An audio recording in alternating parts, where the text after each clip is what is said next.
우리 예수님의 말씀은 한 중풍병자를 치유하시는 것과 그리고 중풍병자를 치유하시는 그 대목 가운데에 서기관들과 바리새인들이 어떻게 죄를 사할 수 있는가, 하나님 외에 누가 죄를 사할 수 있는가, 이것은 신성모독이다라는 말로서 표현하는 것으로 알고 주님께서 자신을 드러내는 그래서 죄를 사하는 권세가 있다라는 것을 보여주시기 위해서 이 일을 행하는 장면을 오늘 우리에게 보게 됩니다. 마가복음 1장부터 전개되어지는 일들 가운데에 주님께서 각종 병든 자를 고쳐주시고 귀신 들린 자를 내쫓아 주십니다. 그래서 주님께서 시간이 지났다가 다시 가버나움이라는 곳, 다시 말하면 갈릴리 지역 쪽으로 활동 무대를 확장시키시면서 거기에서 주님께서는 복음의 사역을 시작하고 계십니다. 어떤 사람들은 선지자라 그러기도 하고 어떤 사람은 엘리야와 같은 사람이라 그러기도 하고 이런 소문 저런 소문으로 온 가버나움과 갈릴리 지역이 떠들썩합니다. 우리도 가봐서 아시겠지만 갈릴리 지역에 가보셔서 알겠지만 마을이 그렇게 오늘날 우리 도시처럼 도시화되지가 않았어요. 그죠? 도시화되지 않았죠. 지금 이 현재도 물론 호텔이 있고 여러 가지가 있지만 조금만 벗어나면 시골 마을인 거예요. 그 2000년 전에는 얼마나 마을이 띄엄띄엄 있었으며 얼마나 이렇게 촌락이었는지 시골이었는지 우리가 가히 상상할 수 있는 부분입니다. 그죠? 남지보다도 작아요. 어떻게 보면 남지보다도 작은 마을이 갈릴리 그쪽 마을들입니다. 쭉 이렇게 생각해 보시면 여러분들이 다녔던 곳을 생각해 보시면 그리 크지 않았다라는 것을 우리가 알 수 있게 되는 거죠. 그런데 수많은 사람들이 이제 그 소문을 듣게 되어집니다. 나사렛 예수라는 분이 각종 병과 또한 각종 모든 것으로 귀신을 내어 쫓으신다라, 그리고 그분은 선지자다, 메시아다, 각종 소문이 이제 들립니다. 그러니까 수많은 사람들이 예수님께서 가버나움이라는 곳에 왔는데 이게 수많은 사람들이 몰려왔죠. 왜냐하면 이제 듣기 위해서, 어떤 사람은 듣기 위해서 오고 말씀을 듣기 위해서, 왜냐하면 메시아를 기대하는 사람은 그 메시아의 말씀을 들으려고 메시아를 보려고 오고, 또 어떤 사람은 아프리도 왔을 것이고. 그래서 오늘 중풍병자만 왔겠습니까? 손 마른 사람, 이런 사람, 저런 사람, 앞이 보이지 않는 사람, 그죠? 무릎이 아픈 사람, 허리가 아픈 사람 할 것 없이 수많은 사람들이 온 목적이 다양하게 있다라는 거죠. 그죠? 그래서 그 예수님을 보려고 그 집에 다 몰려들었습니다. 그 몰려들었으니까 얼마나 여러분 복잡하겠어요. 오늘날처럼 대문이 활짝 큰 것도 아니고, 여러분 가보셔서 알겠지만 집이 작아요. 보통 가정집은 작아요. 그렇게 크지가 않습니다. 그죠? 그러니까 오늘도 말씀하는 거 보면 지붕을 뜯었다고 표현하는 게 그 지붕이 뜯길 수밖에 없어요. 초라한 집이니까 그래요. 그 지역 유지의 집이라면 뜯겨지지가 않아요. 그렇게 공사를 안 해놓거든요. 지붕이 뜯을 만한 집이라면 얼마나 가난하고 연약한 곳에 머무르셨는가를 우리가 볼 수 있게 되고, 그리고 그곳에 이제 수많은 사람들이 몰려들었습니다. 마당까지 가득 차게 된 거죠. 그때 예수님은 하나님의 도를 전파합니다. 이 도가 무엇이냐면 이걸 복음이라고 이야기하는 거예요. 사람이 하나님과 화합할 수 있고 화해할 수 있고 연합할 수 있고 하나님의 나라에 갈 수 있다는 것을 예수님이 몸소 보여주십니다. 왜냐하면 내가 하늘로부터 왔기 때문에. 내가 하늘로부터 왔기 때문에 너희들도 하나님 나라로 갈 수 있다는 것을 예수님이 보여주시는 거예요. 그래서 성육신이 중요하다는 것은 거기 있다는 거예요. 내가 하늘로부터 왔기 때문에 너희들도 하늘로 갈 수 있다는 것을 보여주는 결정적인 것이 성육신이라는 거죠. 그래서 생명이 무엇이고, 그리고 인간이 무엇이며, 사람이 어떻게 하나님의 그 지복에 가까이 갈 수 있는가를 주님께서 도를 전파하십니다. 말씀을 해주신다는 거죠. 그래서 여러분, 대수롭지 않게 생각하거나 이 생명에 대해서 그리고 깊게 생각하지 않으면 우리는 실패한 인생을 살게 됩니다. 함정은 항상 여기 있어요. 그냥 공짜로 받으니까 이것을 공짜로 여기는 경향이 많은데 절대 그렇지가 않다라는 겁니다. 항상 깊게 생각하셔야 돼요. 저와 여러분들이 이것을 대수롭게 여기면 큰일 납니다. 그러니까 사람들이 한 중풍병자를 이제 데리고 옵니다. 네 사람에게 메워서 데리고 옵니다. 친구들이겠죠, 그죠? 뭐 친구들이거나 지인일 수 있겠습니다. 친구라고 표현되기도 하지만 여기서 보면 참 사람은 좋은 친구로 살게 합니다. 정말 좋은 친구로 살게 합니다. 내가 중풍에 누워 있어도 나를 예수께로 들고 갈 수 있는 그 친구를 이분은 소유하고 있는 것이죠, 그죠? 여러분 인생 가운데 가장 좋은 친구는 누굽니까? 라고 물어보면 여러분 어떤 답을 가지고 계십니까? 아마 예수님일 것입니다. 왜냐하면 여러분의 중풍을 하나님께 데리고 가서 여러분의 죄를 없애해 주시는 분이니까요. 우리의 가장 좋은 친구는 사람이 아니라 어떻게 보면 저와 여러분들은 예수님이다라고 말할 수 있는 사람이 되어야 합니다. 이것이 우리 믿음이겠죠, 그죠? 그래서 예수님 앞에 친구들이 데리고 갑니다. 데리고 갔는데 무리에 너무나 많은 사람들이 있습니다. 그 집 앞에 모여 있습니다. 그러니까 이 집 앞에 모여 있는 이 상황을 어떻게 타개합니까? 어떻게 바꾸죠? 생각을 완전히 바꾸죠. 발상에 전환을 해버립니다. 어떻게 하면 지붕 위로 올라가 버립니다. 그리고 내 친구가 지붕 위로 올라가서 지붕을 다 뜯습니다. 하나씩 뜯습니다. 그리고 그 친구를 달아내립니다. 밑으로 영차에서 4명이 달아내립니다. 그죠? 그 상황이 지금 벌어지고 있다라는 거죠. 생각이 전환이 되어지고 발상의 전환이 이루어지는 장면을 우리가 보게 되어지는 것이죠. 놀라웠죠, 그죠? 근데 사실적으로는 이것은 무례한 행동입니다. 예언자와 스승이 있는 곳에 그 모든 상황을 중지시켜버리고 자기 상황을 집어넣는 것은, 다시 말하면 예수님 내 친구가 아프니까 좀 해주세요라는 거잖아요. 근데 이건 사실 새치기에 가까워요.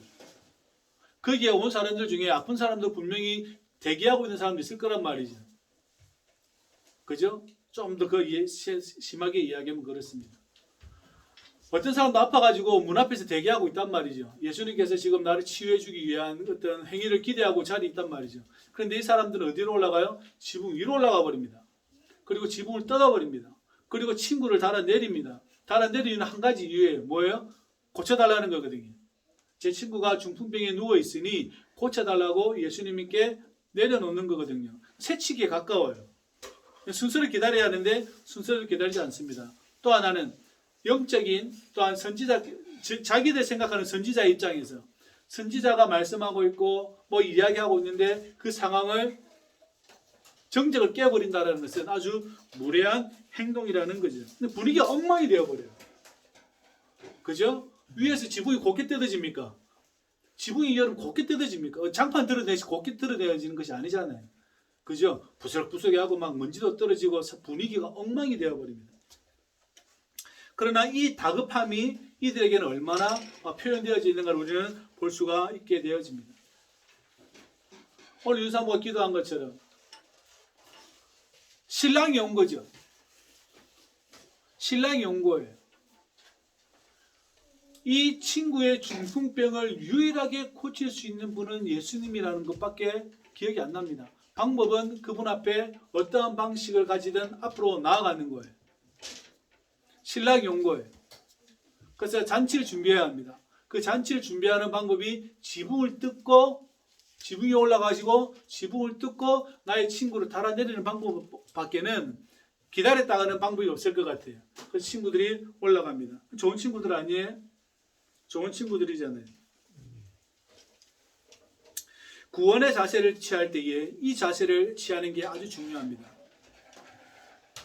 저와 여러분들이 구원의 자세를 취할 때, 구원을 받으려는 자세를 취할 때 아주 중요한 자세 중에 하나가 이 자세입니다.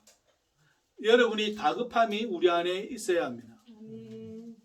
그 다급함이 없다라면 항상 어디에요? 뒷짐지고 시장 구경하듯이 구원을 구경한다는 거예요.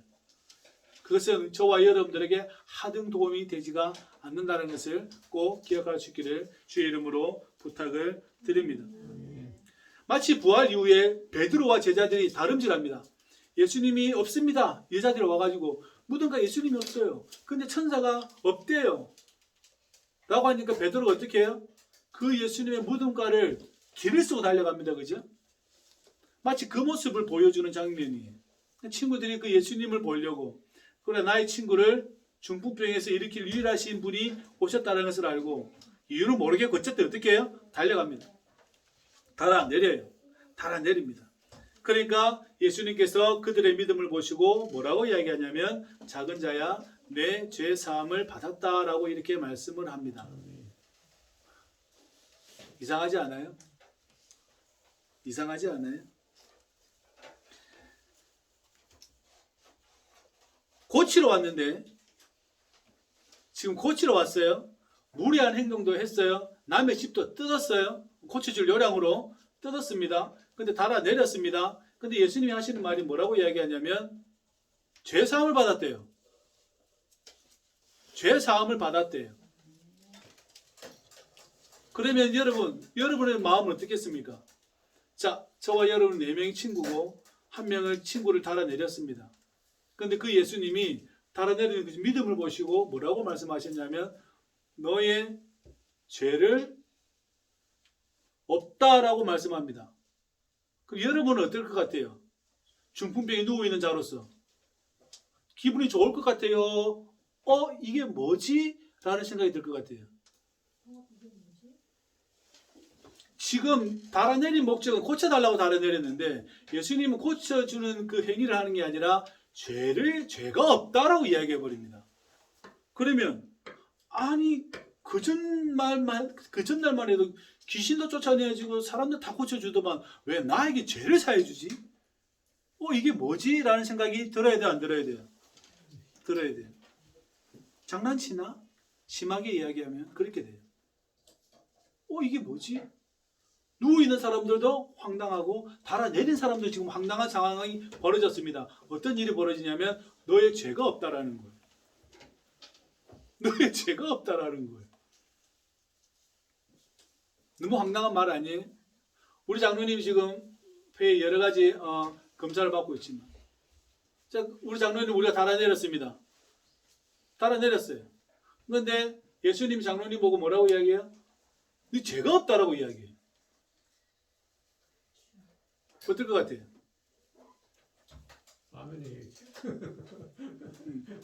아니까 그 답을 하는 거죠. 그죠? 지금 아니까 그 답을 하는 거죠. 실질적으로 예수님을 처음 본 사람에게 그 대답이 나올 것 같아요? 잘 나오지도 않겠죠. 그죠? 맞습니까? 우리 인생에 의외로 이런 게 많습니다. 나아만 장군이 아람 군대 장관, 국방부 장관인 아람의 나아만 장군이 몸에 나병이 들었습니다. 그래서 그 시녀 중에 하나가 히브리 여종이 우리 북이스라엘에 정말 위대한 선지자가 있습니다. 그분이 엘리사라는 분인데 그분에게 가시면 그분이 고쳐줄 수도 있을까 모르겠습니다만 한번 가보십시오라고 그래요. 그러니까 나아만 장군이 이끌고 옵니다. 왜냐하면 지배자들이었거든요. 옵니다. 큰 모양새를 하고 옵니다. 그러니까 엘리사가 나가지도 않고 사환에게 뭐라 그러죠? 요단강에 가가지고 7번 몸을 씻으십시오라고 이야기합니다. 그러니까 나아만 장군이 짜증이 났습니다. 왜냐하면 우리나라에도 얼마나 많은 좋은 강이 있는데 내가 여기 와서 씻겠는가 그래요. 황당한 일이 벌어진 거예요. 성경에 의하면 나와서 내 몸을 만지든지 어떻게 모션을 취해줘서 나를 낫게 해줘야 이게 정상적이지 않냐는 거예요. 그죠? 그런데 엘리사는 그 행동을 하지 않습니다. 그냥 가서 강물에 씻으라라고 이야기해요. 그러니까 나만이 생각하기를 나를 도대체 뭘로 생각하고 황당한 일이 벌어지게 된 거죠. 오늘 그 모습과 비슷한 모습입니다. 너의 죄를 사해줬다는 거예요. 너의 죄를 사해줬다는 거예요. 그리고 사람들이 생각합니다. 특별히 서기관들이 뭐라고 이야기하냐면 어떻게 이 사람이 죄를 사해 주는가? 이것은 신성모독이다. 하나님 외에 누가 죄를 사해 주는가라고 그들의 마음속에 그 말을 합니다. 여러분, 예를 들어서 고쳐놓고 죄를 사해 주면 사람들이 인정할까 안 할까요? 고쳐주고 죄를 사했다 그러면 어떻게 될 것 같아요? 수긍하죠. 근데 죄를 사해주고 고쳐주면 어떻게 됩니까? 일단 죄를 사해주는 그 장면에서 어떻게 돼요? 사람들의 마음은 어떻게 해요? 이 마음이 딱 드는 거예요. 근데 예수님께서 우리에게 말씀해 주는 것은 늘 우리에게 무엇을 가장 중요하게 여기라고 말씀하세요? 너의 죄가 사했다는 것에 관심을 두라는 거예요. 우리의 죄가 사해졌다는 것에 관심을 가지라는 거예요. 고치는 게 중요한 게 아니라 죄 사함이 더 중요하다는 겁니다. 우리는 가끔 우리 삶에 기적이 일어나기를 바랍니다. 우리 삶에 어떤 일이 큰 일이 벌어지기를 원합니다. 그래서 TV쇼에 나오는 것처럼 아니면 여러 가지 일들처럼 일들이 벌어지기를 원해요. 그런 일들이 있어요? 있긴 있죠. 그것을 기대하고 그것이 우리 삶의 기대입니까? 내가 그것을 소망하며 살아갑니까? 아니면 내가 하나님과 동행하며 하나님과 연합하며 사는 것이 이 즐거움이 나의 기적이라는 것을 알고 내 생의 기적이라는 것을 알고 이 사는 것을 우리가 살아가는 것이 가장 큰 목적입니까? 생각을 해야 되는 것이죠. 하나님과의 동행은 병과 아픔의 문제가 아닙니다. 하나님과의 관계 회복이 더 중요하다라는 것입니다. 일반적으로 TV쇼에서 나오는 일반적인 기적이 우리 안에 일어나지 않더라도 우리 삶은 늘 하나님의 동행으로 인하여 기쁜 삶이 되어져야 된다는 것이에요. 꼭 저와 여러분들이 기억하시기를 주의 이름으로 부탁을 드립니다. 그러니까 그들의 속으로 이렇게 생각하는 줄 예수님께서 아시죠. 그리고 묻습니다. 어찌하여 이것을 마음에 생각하는가? 중풍병자에게 내 죄 사함을 받았다는 말과 일어나 내 상을 가지고 걸어가라는 말 중에 어느 것이 더 쉽겠는가? 무엇이 더 쉽겠느냐라고 물어봅니다. 인간은 언제나 하나님께 이러한 냉소와 냉담을 가지고 있습니다. 하나님께서는 언제나 우리에게 사랑을 보여주시지만 인간은 언제나 그 하나님의 사랑에 어떻게 해요? 냉담과 냉소로 대적합니다. 이것이 인간이 가지고 있는 악함이요 죄의 모습이라는 것이죠. 저와 여러분들도 마찬가지라고 생각합니다. 우리에게 주어진 하나님의 큰 사랑과 이 삶의 이 조건들은 하나님께서 베푸신 사랑 아니던가요? 하나님께서 우리에게 이 삶을 허락해 주지 않으셨던 건가요? 그렇다면 이것은 우리에게 아주 큰 기적인 것이고 아주 큰 놀라움인 것인데 우리는 이것을 등한히 하고 어떤 다른 기적들이 일어나기를 바라는 마음에서 계속 우리의 삶을 꾸려가고 있다라는 것입니다. 여러분이 하나님과 관계를 새롭게 하는 것이 중요한 것입니까? 아니면 내가 원하는 바가 이루어지는 것이 중요한 것입니까? 선택해야 되는 부분이 생깁니다. 근데 여러분 보십시오. 우리 예수님은 말씀하시기를 해는 비는 모든 사람에게 동등하게 비춰지고 내려진다고 말합니다. 다시 말하면 내가 아파도 해는 충분하게 받을 수 있습니다. 내가 장애를 가지고 있어도 충분히 어떻게 해요? 해와 비는 가질 수 있습니다. 은혜는 동일하다는 거죠. 이 삶의 조건이 어떠한 모양새라도 하나님과 나와의 관계가 회복이 되면 나는 마치 따스한 햇살을 동일하게 받는 비장애인들처럼 아니면 그 누구처럼 아니면 이 비를 맞는 동일한 그 비를 맞는 사람처럼 똑같다라는 거예요. 다름이 없다라는 거죠. 근데 우리는 항상 어떻게 해요? 다른 그 안에서도 조건을 보려고 하는 우리의 연약함이 있다는 것을 우리가 알고 회개하며 나아가야 되겠습니다. 하나님을 받아들일 준비가 되어 있어야 합니다. 하나님을 받아들일 준비가. 지금 이렇게 베푸신 하나님의 이 은혜를 우리가 받아들일 준비가 되어 있어야 합니다. 여기서 더 나은 것을 기대할 수도 있고 여러 가지도 있겠지만 그러나 여기에서 벌어지는 하나님께서 주시는 은혜를 받아들일 준비가 되어져 있어야 된다는 것입니다. 그래서 물어보시는 거예요. 죄사함이 쉽냐? 일어나 걸어가는 게 쉽냐? 라고 물어봅니다. 그래서 내가 인자가 땅에서 죄를 사하는 권세가 있는 줄을 너희로 알게 하려 하시고 라고 말씀하시고 주님께서 뭐라고 말씀하시냐면 너의 상을 가지고 가라라고 이야기해요. 그리고 그 길을 가버립니다. 그러니까 사람들이 놀라며 찬양합니다. 도무지 우리는 이런 일을 본 적이 없다.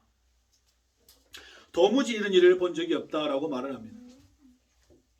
놀라운 일이 벌어지게 된 것이 서기관들의 그 연약한 생각이 얼마나 필요 없는 생각을 하게 된 것인지 우리 주님은 보여주게 되어지는 것이죠. 헬렌 켈러는 많은 질문 중에서 여러 가지 많은 예화가 있지만 그 전에 이 중풍병자가 이제 나았습니다. 자, 이제 나왔어요. 제일 먼저 뭘 하고 싶었을까요? 중풍병자가 나왔습니다. 지금 제일 먼저 뭘 하고 싶었을까요?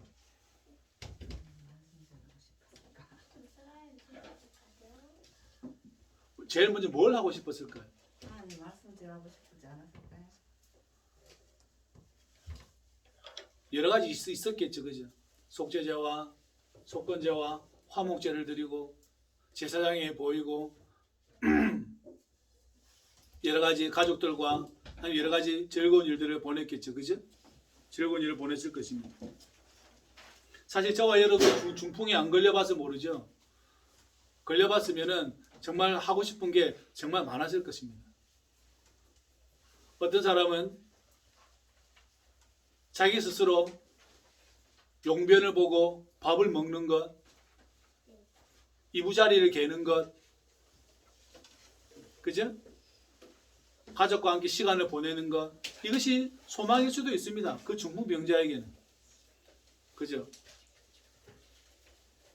헬렌 켈러 같은 사람은 당신이 눈이 뜨여지면 자기가 눈이 뜨여지면 눈이 안 보이는 분이었거든요. 눈이 뜨여지면 나는 저녁 노을을 보고 싶고 아이들이 웃는 모습을 보고 싶다 그랬어요. 겨울 눈 뜬 사람의 소원이 그거랍니다.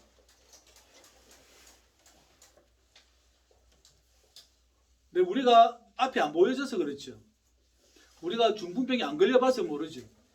실질적으로 여러분 중병에 걸리는 사람에게 소원을 물어보면 너무 소소해요. 너무 작은 것이고 그냥 일상적인 거예요. 그냥 저녁 노을이 보고 싶대요. 왜요? 태어나서 한 번도 눈을 떠본 적이 없으니까요. 저녁 노을이 무슨 의미인지도 몰라요. 아이들이 웃는 근육은 만져봤어도 웃는 모습을 보지를 못했어요. 그러니까 당신 눈 뜨면 나는 눈 뜨면 저녁 노을과 아이들이 웃는 모습을 보고 싶다는 거예요. 사람들이 웃는 모습을 보고 싶대요. 그게 소원이에요. 이 중풍병자에게는 뭐였겠어요? 여러 가지 있었겠죠. 뭔지는 모르겠지만 뭐가 있었을 거예요. 그죠? 가족과 단란한 시간을 보낸다든지 밥을 내 손으로 반찬을 떠먹어 본다든지 여러 가지 있을 거 아니에요. 소소한 것이었을 거예요. 말을 바꿔봤어요. 장로님은 이 병이 없으면 뭘 하고 싶습니까? 권사님은 이 병이 없으면 뭘 하고 싶습니까? 여러분에게는 어떤 생애 기회가 주어지면 무엇을 하고 싶습니까? 아마도 소소한 것일 겁니다. 아마도 소소한 것일 겁니다.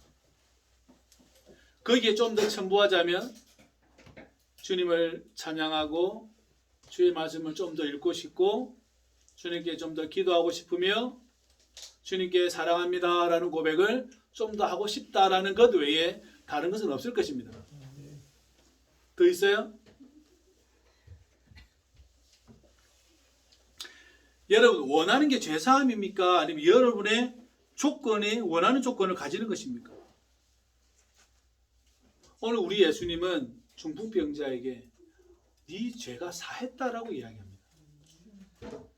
다시 말하면 너는 하나님을 불러도 된다라는 거예요. 누워서도 불러도 되고 일어나 걸어서도 불러도 되고 이래도 되고 저래도 된다라는 거예요. 예수님은 그걸 이야기해줘요. 그러니까 여러분 인간을 어디로 돌려줘요? 예수님은 인간을 본래의 모습으로 다시 되돌려 놔요. 중풍병에서도 주님을 부를 수 있고 앞이 안 보여도 주님을 부를 수 있고 다 부를 수 있다는 거예요. 왜 그거를 모르고 나아서 하려고 하냐는 거예요. 왜 그걸 나아서 하려고 그러냐? 폐암 나아서 하나님 부르시게요? 천식이 나아서 하나님 부르시게요? 왜 나은 조건에서 하나님을 찬양하려고 이랬습니까? 이미 예수님은 여러분을 어떻게 해요? 하나님께로 방향을 돌려놓아 주셨잖아요. 우리는 어떻게 해야 돼요? 그 소소한 것이 낫든 안 낫든 이미 나는 태양빛을 받고 있으니 어떻게 해요? 노래하고 기뻐하고 찬양하고 이 생을 아름답게 꾸려가고 놀랍도록 사랑하며 주어진 소소한 것을 너무나 값지게 생각하는 마음이 우리 안에 가득 차 있어야 되지 않겠습니까? 여러분은 죄사함을 받았지 치료의 목적으로 교회에 온 사람들이 아니에요. 그래서 예수님이 필요한 것은 나의 죄를 사해 주시라고 우리는 예수님이 필요한 거죠. 예수님 제 병을 고쳐 주십시오라고 하는 것은 아직 그게 좀 더 올라와야 합니다. 한 걸음 좀 더 나오시고 한 계단 더 올라가셔야 합니다. 저와 여러분들이 꼭 이것을 잘 기억할 수 있기를 부탁을 드립니다. 오늘 우리 예수님은 말씀합니다. 작은 자야 네가 죄 사함을 받았다. 이건 아멘인 거예요. 이거는 이 말에 아멘이 나와야 돼. 여기서 아멘이 나와야 돼. 저분이 나를 고쳐줄 것이야. 나의 중분병을 고쳐주실 것이야. 그러면 나는 주님을 찬양할 거야 라는 기도를 버리시고 저분이 나를 죄를 없애주셨다. 나를 하나님께로 방향을 틀어놓아 주셨다. 그래서 나는 이 소소한 것도 사랑해야지라는 그 마음이 가득 차서 주님을 부르는 거예요. 주님 저에게 이런 조건을 주십니까? 라고 주님을 부르는 게 아니라 주님 저의 죄를 사하였으니 이미 그때부터 뭐예요? 우리는 부활의 삶이 시작되었다는 것을 꼭 기억할 수 있기를 주의 이름으로 부탁을 드립니다.